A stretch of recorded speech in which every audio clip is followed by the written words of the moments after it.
Welcome to Align and Embrace, where over 50 years of combined clinical experience meet a commitment to cultural humility and social change.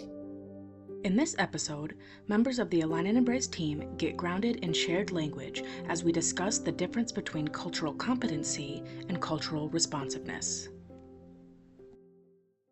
Okay, so all of the conversation that I was just so honored to observe really did speak to being culturally responsive. And there's levels of how do we get to the responsiveness of our practice? How do we become culturally responsive? What does that mean? What does it look like? How will I know? How will my clients know if it's happened, right? So the question that we posed was really starting fundamentally with language and having shared language.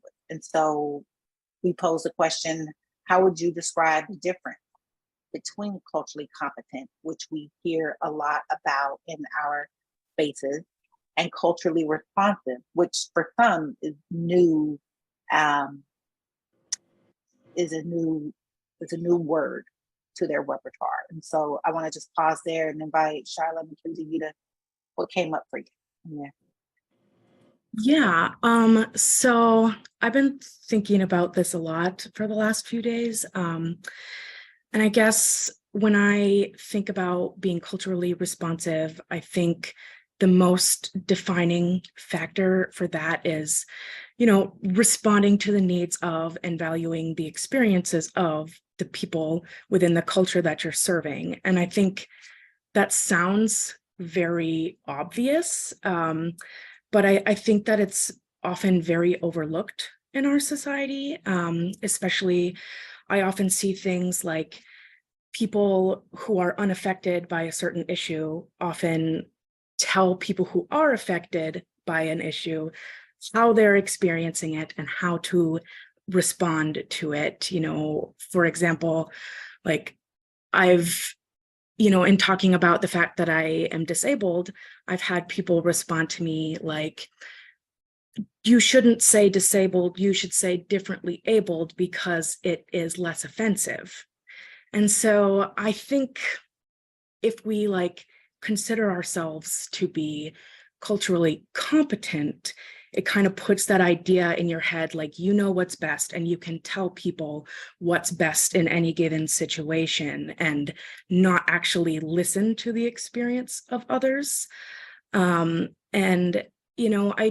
do think it's important to educate ourselves on other cultures, especially important known aspects and issues of those cultures. But if you think that is all you need to do and you think that you have already arrived, then you're kind of missing that opportunity to connect and to actually make a difference in the lives of others. So I guess overall, I would say that cultural competency is more of a status to be achieved, and responsiveness is like a mindset of humility to kind of carry with you in every situation. So that's my view on the matter. That was excellent. And particularly at the end, cultural competence is a status to be achieved, which is an illusion in and of itself, because how will you ever achieve something you can never be all knowing about? Exactly. Yeah. Awesome. It also, Carrie, did you have anything to add? Yeah, I feel like it also hovers over perpetuating this whole perfectionism thing, because we have to know this, we got to know this. And so we know that our minds are wired to make sense of things. And if we don't get the answers, we make sense of them ourselves, which is going to be based on our experiences, which can also be steeply embedded in bias. And so it's really important to recognize we only know what we know, and that does not include what another person's experience is. So I think what you said was very powerful, and I definitely agree. And I like that, the mindset. But again, it's like we're never going to know this. So it's another setup for failure, really, when we want to set ourselves up and our clients or those that we work with for success. And so come in with, like you said, a practice that allows you to embody humility and being humble. That's what allows you to be culturally responsive and also informed, to your point, learning. And that's what Raquel and I were talking about. Raquel and I, we were saying like, hey, like, you can't just come to the table and not know anything and put the burden on the person who you're working with. You should, do your research and learn as much as you can. And also recognize that each person is just that, an individual. So they're going to have differences even within the culture. That's why, I'm thinking like I can't even be confident in my own culture because I'm not who I was when you all met me. I'm not who I was 2 weeks ago. I'm constantly growing. And even within the cultures that I belong, because the way I identify with the cultures that I belong to, that changes how I connect to it and how I identify. So it's so critical that we don't do this cookie cutter, one size fits all, universal. That's where we're at. Put you in this box. So lovely. Absolutely.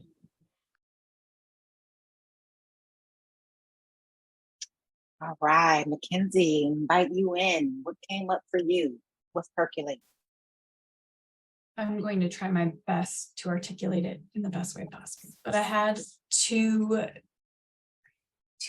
theories or themes that I thought about. And the first one is how we always say, maybe in principle, but not in practice. And so to me, competency is somebody who thinks they know something about culture and practice or principle, right? But practice is different. And to understand cultural principles is not to understand the lived experiences of those in the culture, which would be the responsiveness.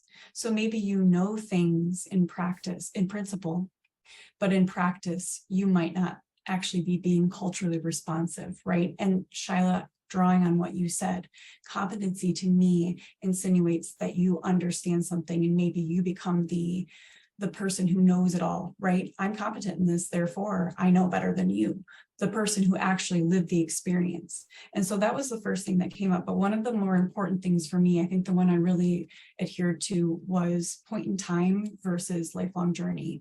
So to me, competency is a point in time. If you are culturally competent, just like you said, Dr. Alexander, you understand a culture at a point in time, you've studied it, whatever you've done, you've researched, you've worked with people in that culture, you understand it at that point in time. But that is also to assume that culture doesn't change and isn't ever evolving. So it is an illusion to be competent. The only thing you can be is responsive, because just like science, we never can say we're fully competent at science. We're never going to be. It's an ever-changing thing. We're learning something new every day. So to be responsive is okay, but to say you're competent is almost harmful.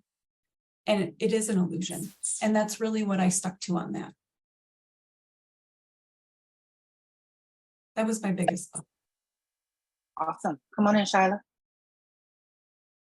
No, I'm definitely agreeing. And I like that principle versus practice. I think it's a great way to frame things, and you can, especially while you're trying to learn and educate yourself on different aspects of culture, considering, what's principle and what's practice while you're doing that could really be helpful to move forward.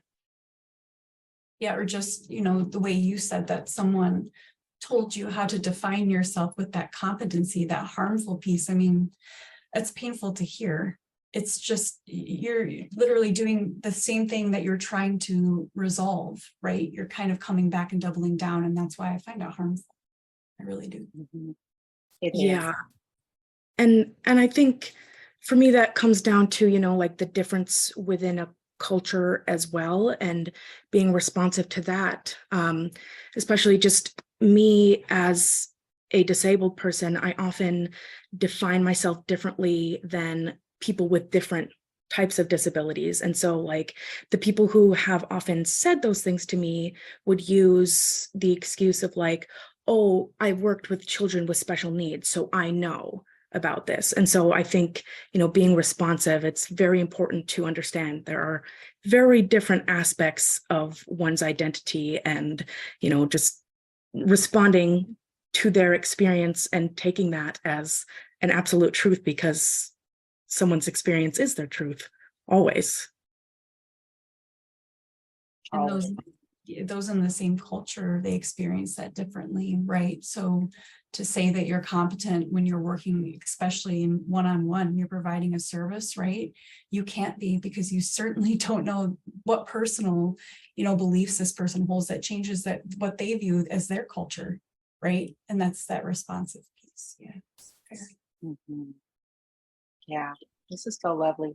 And it takes work to be responsiveness. You just don't show up and become responsiveness because you know that it's important to be responsive. And I think we both mentioned the critical components of the journey of getting there and not staying stuck at the point in time. And so this is really bringing us to our next um, conversation where we as a team will start defining what is cultural humility? What does it mean to be culturally humble? Right? What does it mean to be culturally informed? And then how does it look again when we're culturally responsive? I was just at a meeting with some people who have a lot of position of power and more position of power than I have. And there was an ouch moment from my sharing of what I think is important for organizations uh, in relationship to having that shared language and shared understanding so that when we talk about these words, anti-racism, culturally responsive, diversity, equity, and inclusion, that we have this common language and understanding. Um, and I was responded to by a woman who has great power, a white woman, and her response was that we were now moving away. There was a decision that they were now moving away from using the word anti-racism and will be using now racial equity so that we are moving away from things that we don't want and talking more about the things that we do want.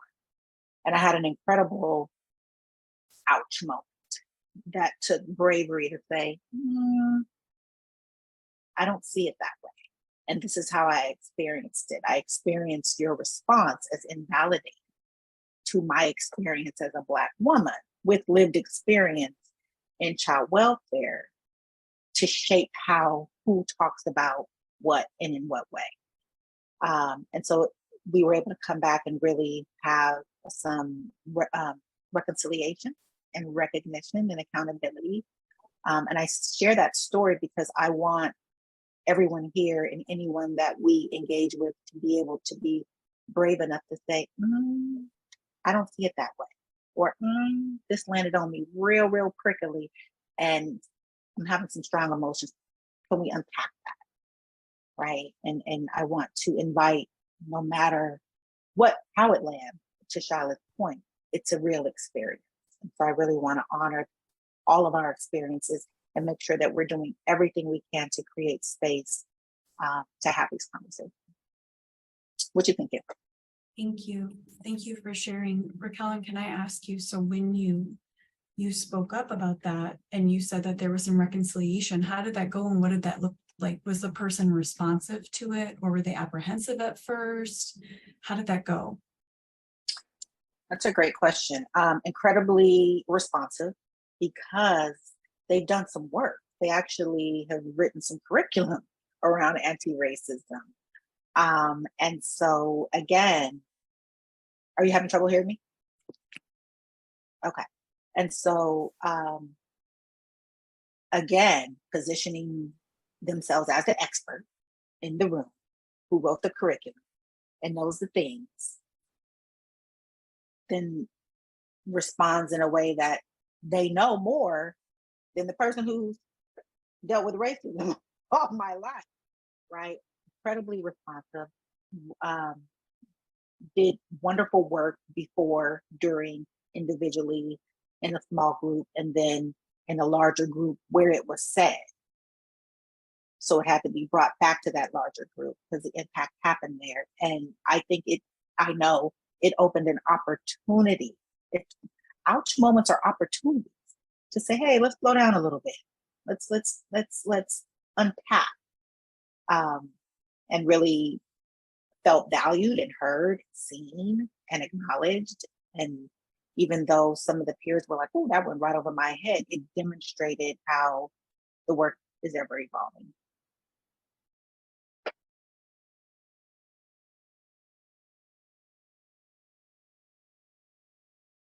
I see you thinking, Kara. Did you want to wrap us in a bow? Oh, I was looking at the time and I'm like, what? But I think I think this conversation is really powerful, and I love the way that it's a discussion, right? And we all come to the table with a different perspective, but we all are open to learning and seeking to understand. And I really firmly, strongly, as many can I throw on, boom, boom. But I really firmly and strongly believe that that is the critical element to being culturally humble, responsive, and informed, seeking to understand not only from our perspective, but definitely from the person that we are connecting with perspective. Lovely, lovely. Thank you for listening to this episode of Clinicians for Cultures from the Align and Embrace team. If you'd like to learn more about what steps you can take towards advancing your practice of cultural responsiveness, check out our website at alignandembrace.com and join our Clinicians for Cultures community. If you like our show, remember to subscribe and share with others who may benefit. Let's build solidarity among clinicians, because together we can revolutionize healthcare.